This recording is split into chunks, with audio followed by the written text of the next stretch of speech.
Finally, we managed to get to the factory. They have been making cheese here for about half a century. Today, we are going to learn a traditional recipe of making this product. I am ready to start, as I have put on all the required clothes. I guess I look like a real cheesemaker now.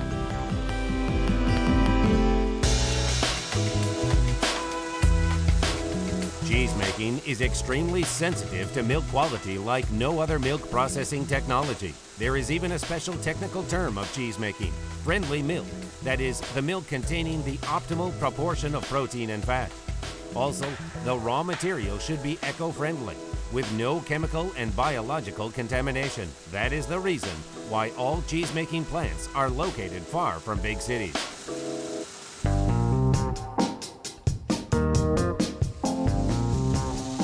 The way from milk to the finished product starts in such huge cheese-making 6,000-ton cheese vats. The yield of each vat will be 1,323 pounds of cheese. But first, the farmer's milk passes through a number of thorough lab analyses. After that, it should be pasteurized to kill all harmful microorganisms and bacteria.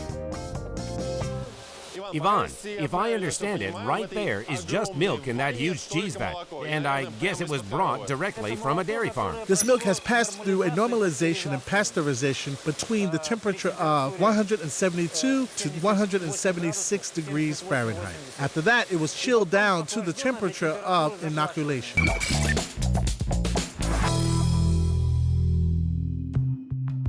Cheese is one of the oldest food products. The scientists believe that prehistoric people made it long before the first manuscripts. The earliest relics proving that dates to the 5th century BC.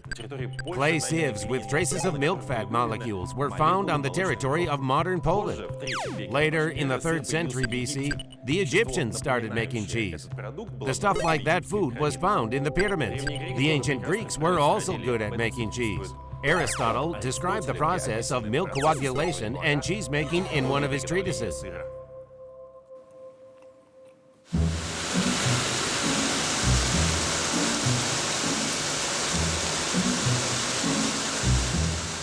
As soon as a cheesemaker gets rid of some bacteria through pasteurization, he adds a new one, a special fermentation starter.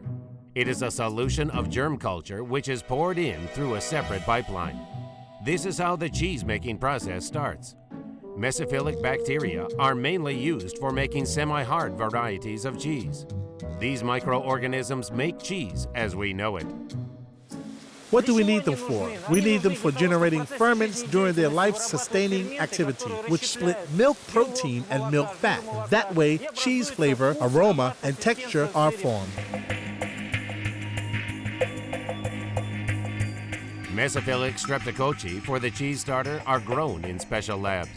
Despite their threatening name, these microorganisms are not dangerous at all. They are widely spread in nature and can be detected in normal flora of animal and human intestines.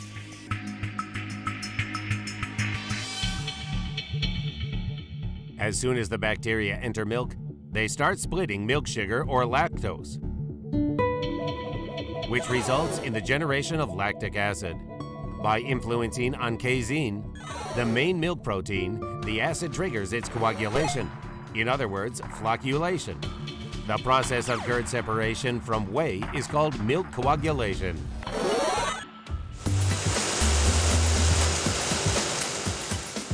The milk with the starter is heated to 89.6 degrees Fahrenheit, which is the optimal temperature for mesophilic streptococci propagation. However, milk will never turn into cheese only with the help of bacteria and temperature. We need to add a catalytic agent, which will accelerate the speed of curd formation.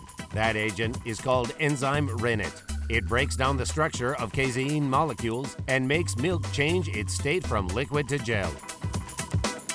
After adding the enzyme rennet, we stir it for 5 minutes, not more, and leave it as it is. We need to leave it as is, otherwise the curd can be destroyed. Well, right here in the cheese vat. That is some of the mechanical changes that can happen to the curd. In that cheese vat, it will remain for a while, as if to rest. Yeah, that is for when we, yes indeed, when we add the enzyme rennet, we stir it and leave it as it is. At that very moment, it starts coagulating milk, and let's say milk protein or casein is being turned into insoluble condition. Coming up next in the program, what kind of cheese do vegetarians prefer? Who discovered the main secret of cheese making? Which cheese food additives helps to walk along black ice?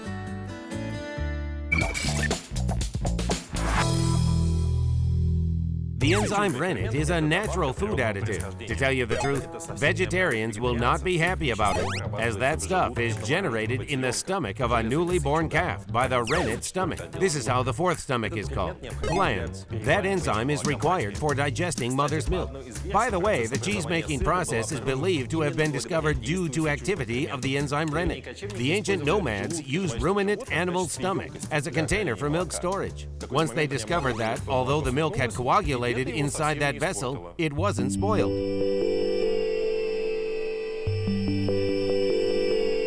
Of course, there are more humane ways of making cheese with using alternatives to the calf digestive enzyme stuff. Scientists have learned how to extract enzymes from some fungus and bacteria strains. Adagiski is the most vegetarian cheese, as its technology does not require adding the enzyme rennet. Okay, curd has been formed. The supervisor will check it, cut the curd, and take a sample. If nothing is wrong, we can continue the process. To cut, you will see how granular curds and whey are formed. All that stuff, you know. Oh yes, let's try it then. Here she is lifting the cut. Curds has been formed and its edges are sharp and even. Okay, we can start cutting it. We have lifted it up and saw its structure. That is, its sharp edges. Is it dense? Yes. And what then? Can we switch on the curd breaker again? Yes, we will switch them on starting from a lower speed, then the speed will be increased. That is, I mean cutting of curds. And later we will see how the granular curds are formed.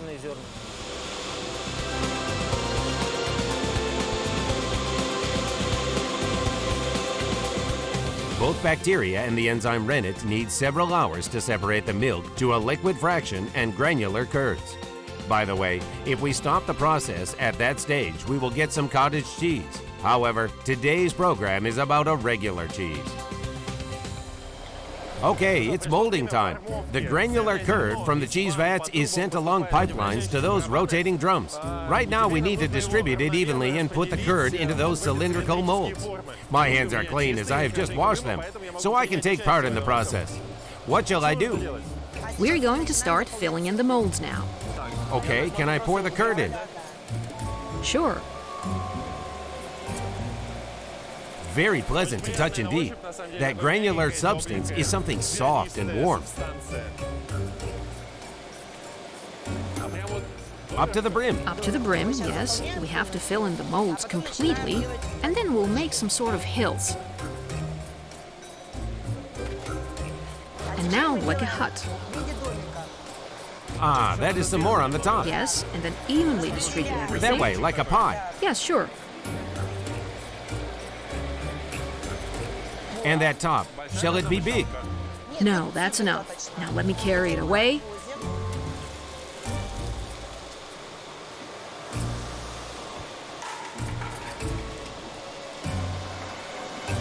And let me bring another set of molds.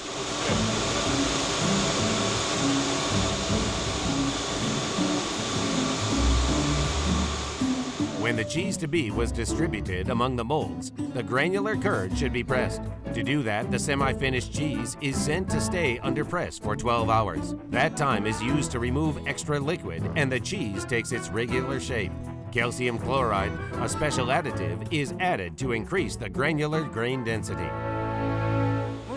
We add calcium chloride to the cheese vat. We do it to increase the concentration in milk, which is important when the curd is being formed, as calcium bridges improve the curd density and the granular curds as well. If we don't add calcium chloride, we do not achieve the required curd density.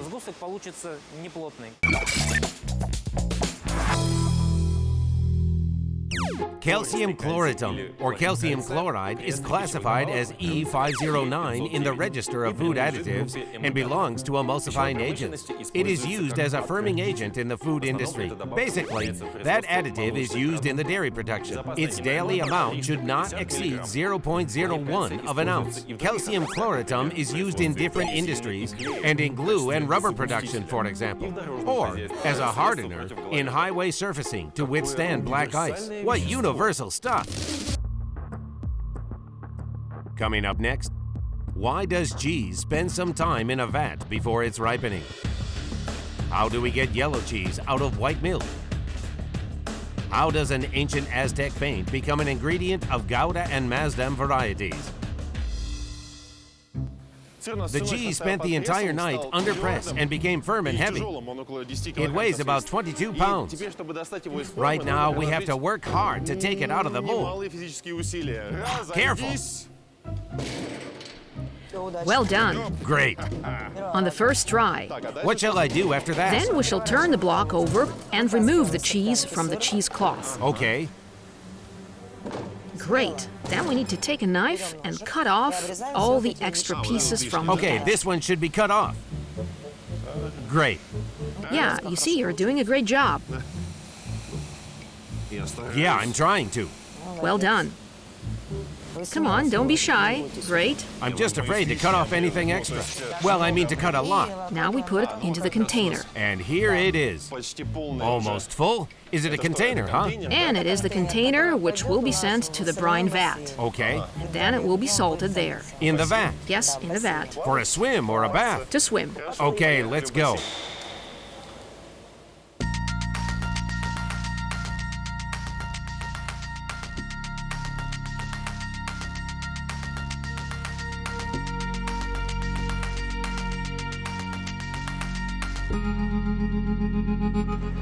These vats are filled with salty water or brine. The salt concentration is 18%. The cheese will remain here for 2 days.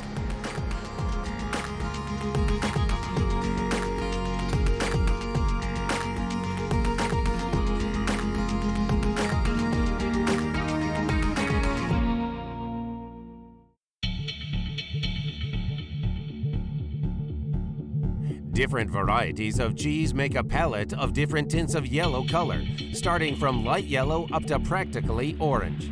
But why yellow? Where does that color come from when the cheese basis is white milk? Milk contains beta-carotene, which adds color to such vegetables as carrots and pumpkins. That coloring pigment can be found in the grass which cows have on pastures. That way, the natural colorant becomes a part of milk. However, milk remains white as the pigment is absorbed by fats.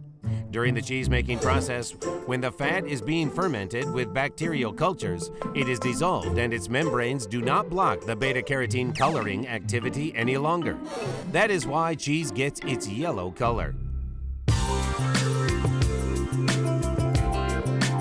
The color intensity depends on the variety and technology of cheese-making. Intense yellow color of semi-hard and hard varieties tells about its high quality and compliance to the technological requirements. That is why some manufacturers add a little of coloring agent to the finished cheese. Cheese especially needs adding a coloring agent in the fall and in winter, when cows usually never eat green grass. The coloring agent is typically added to milk in the off-season. I mean, milk is good in May. There are plenty of dandelions in the fields, so milk is yellow that time. The customers believe that the yellowish milk is a higher concentration of fat, and that means that it is more natural. So we must add some coloring agent. E160B annatto is the most commonly used cheese coloring agent.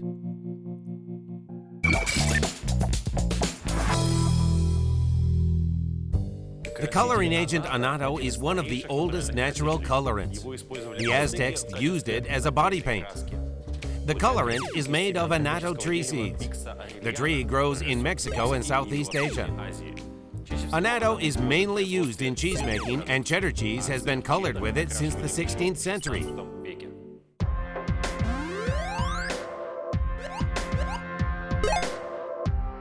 To find out how they make the cheese, which is spread over a piece of bread rather than put on top of it, you need to go to a different plant. The technology of cheese spread making differs from making semi-hard cheese significantly. There can be several varieties of that cheese, including Gouda, Russian, Dutch, and so on.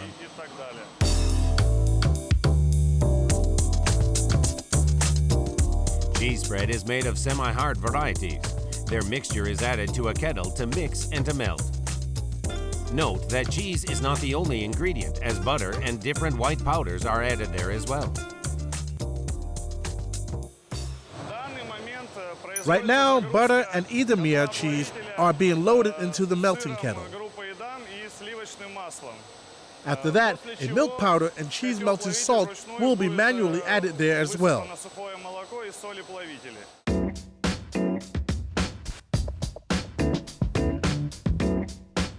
Cheese melting salt is a common name for the food additives which trigger protein dissolving and homogeneous spread of fat along the entire stuff. The most popular ingredient of that type is E452 polyphosphates.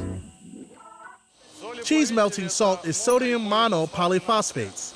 They must be added as they influence the formation of cheese crystal lattice. Two kinds of cheese melting salt are used for making the triangle cheese spread. One type of salt is responsible for the cheese spread consistency, whereas the second one is in charge of the non-adhesion of the cheese spread to the foil. Very little of it needs to be added. The cheese spread looks like an omelet without adding a cheese melting salt. Probably everyone knows the typical omelet structure, or the broken consistency including flakes, small pieces, and unmelted parts. Coming up next, why is cheese spread called the dead one? Why do they use maggots in delicatessen cheese? How can we get a loan from a bank with some Parmesan cheese?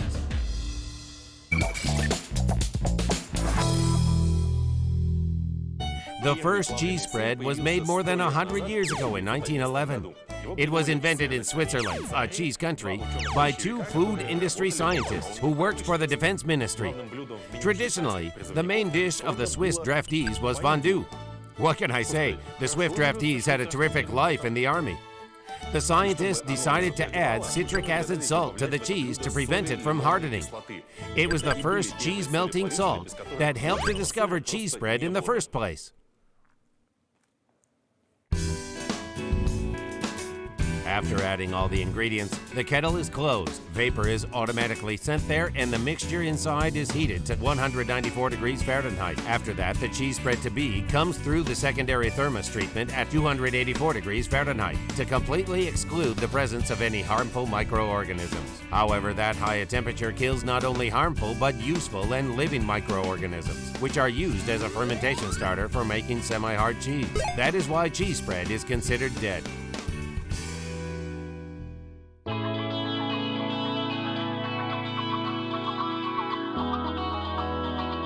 So, we come back to the production site of semi-hard cheese.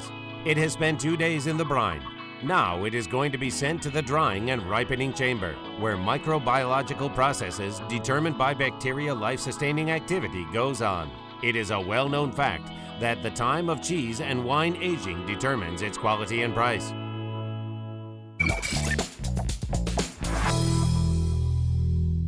The older the cheese, the more expensive it is. It is especially true of Parmesan. Some Italian banks at the beginning of the 20th century made use of that. They gave Parmesan cheese loans to cheesemakers. Those cheese blocks ripening for 2 to 3 years were placed in a special bank vault. If a lender was not able to pay on time, the bankers would have left the cheese for themselves. In that way, they returned their money and gained some profit due to the price difference.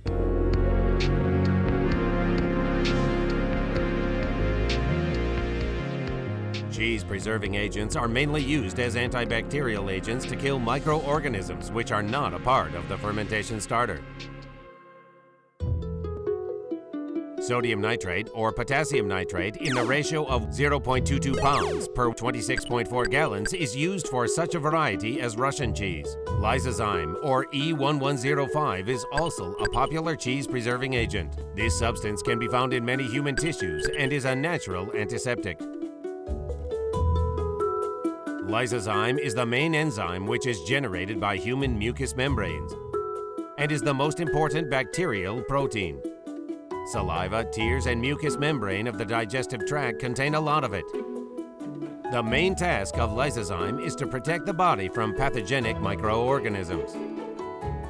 The enzyme neutralizes bacteria by attacking and destroying their cell walls.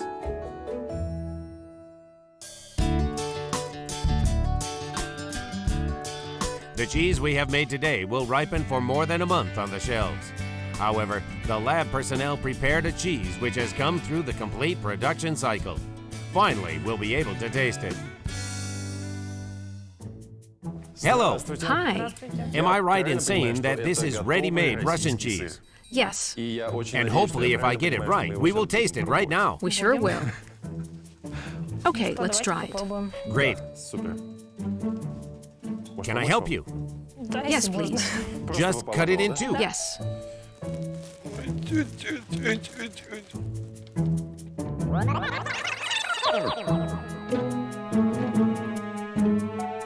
Help yourself, please. Thank you. It has a smell of fermented milk, The smell is delicious. even and flexible dough.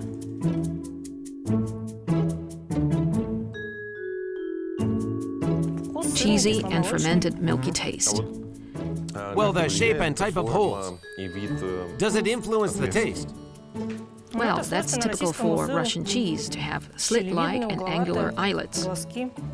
Those cavities are formed when the granular curd is placed into molds in bulk, and that is why such eyelets are formed. Round eyelets are formed in cheese because of lactic acid bacteria fermentation. Because of that, carbon dioxide is emitted and accumulated in cheese micropores. After that, a bubble is formed, which cannot float onto the surface due to viscous cheese curd and must get hardened, forming a cavity. The longer the cheese time of aging and the harder the cheese is, the larger its eyelets are. Do you have cheese at home, or are you tired of it? Well, of course we have cheese at home, only our own cheese. We love it. Kazu Marzu is one of the most expensive cheese varieties in the world. It is produced only in Sardinia, Italy. Living insect maggots are among its ingredients. The technological process includes making usual sheep cheese rotten with the help of cheese fly maggots. The warm acid accelerates cheese fat breakup. The delicatessen becomes soft and is filled with liquid. I wish I had a piece of it right now, huh? The cheese is served with alive white worms. Those who are going to have it for the first time are warned that they should be careful, as the disturbed worms can jump into the eyes or into the nose.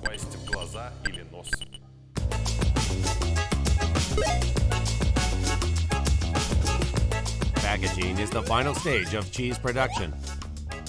A block of cheese is wrapped into a special film which, like human skin, protects from damage, but allows it to breathe.